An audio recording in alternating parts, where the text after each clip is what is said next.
لو حسيت في مرة انك محسود، مظلوم، مضغوط او تايه، جرب بس تحسن. في عالم كله سباق ومقارنات، في كلمة واحدة بس لو دخلت قلبك هتغيرك: الإحسان.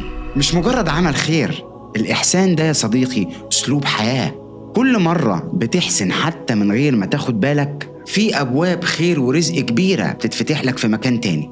في باب رزق، في راحة قلب، في ستر، في رضا ربنا سبحانه وتعالى. علم النفس يا صديقي بيأكد إن الإنسان المحسن أو اللي بيعيش بنية العطاء والخير مستوى الرضا النفسي عنده أعلى، ونسبة الاكتئاب والقلق عنده أقل.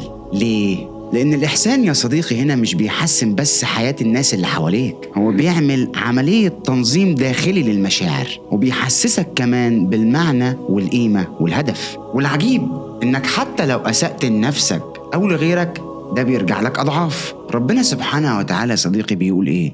إن الله يحب المحسنين، ودي آية من أقوى الآيات في الإحسان. ربنا ما قالش يثيب المحسنين، قال يحب المحسنين. وربنا قال أحسنوا إن الله يحب المحسنين. في حديث سيدنا جبريل لما النبي صلى الله عليه وسلم اتسأل عن الإحسان، قال أن تعبد الله كأنك تراه، فإن لم تكن تراه فإنه يراك.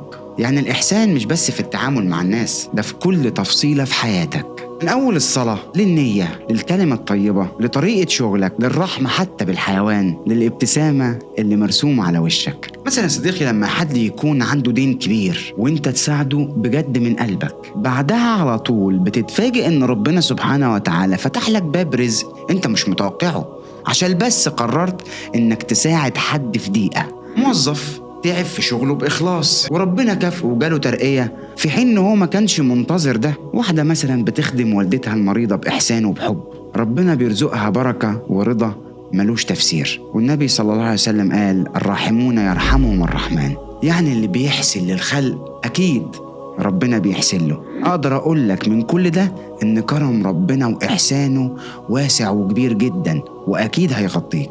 بعد كل ده لو عايزين بقى خطوات عملية تنمي القيمة دي جوانا، ابدأ يا صديقي بالإحسان في أبسط الأمور. مساعدة من غير طلب، نية طيبة وانت بتشتغل، إحسان النية قبل الفعل. اعمل كل حاجة كأنك بتقدمها لربنا سبحانه وتعالى مش للخلق، يعني خلي نيتك حتى في الإحسان خالصة لوجه الله. 3، ودي مهمة جدا وأنا بنصح كمان بيها نفسي، الإحسان وقت الغضب. تحكمك في ردود أفعالك واختيارك للإحسان بدل القسوة والغضب، هنا ده الاختبار الحقيقي ليك. 4، ودي مهمة جدا، إحسان الخلق مع الناس القريبة منك، مع أهلك، مع أصدقائك، مع أهل بيتك، مع زوجتك، مع أولادك. دول يا صديقي هم الأحق دايما بالإحسان.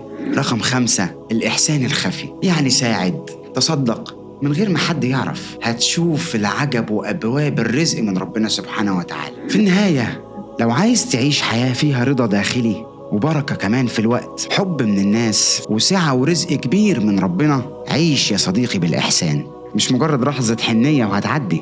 لو حسيت في مرة انك محسود، مظلوم، مضغوط او تايه، جرب بس تحسن. جرب تعمل حاجة حلوة يا أخي من غير سبب، من غير ما تستنى مقابل. المحسن دايما كسبان مع ربنا. وفي الآخر افتكر دايما يا صديقي وما تنساش إنه لسه بدري.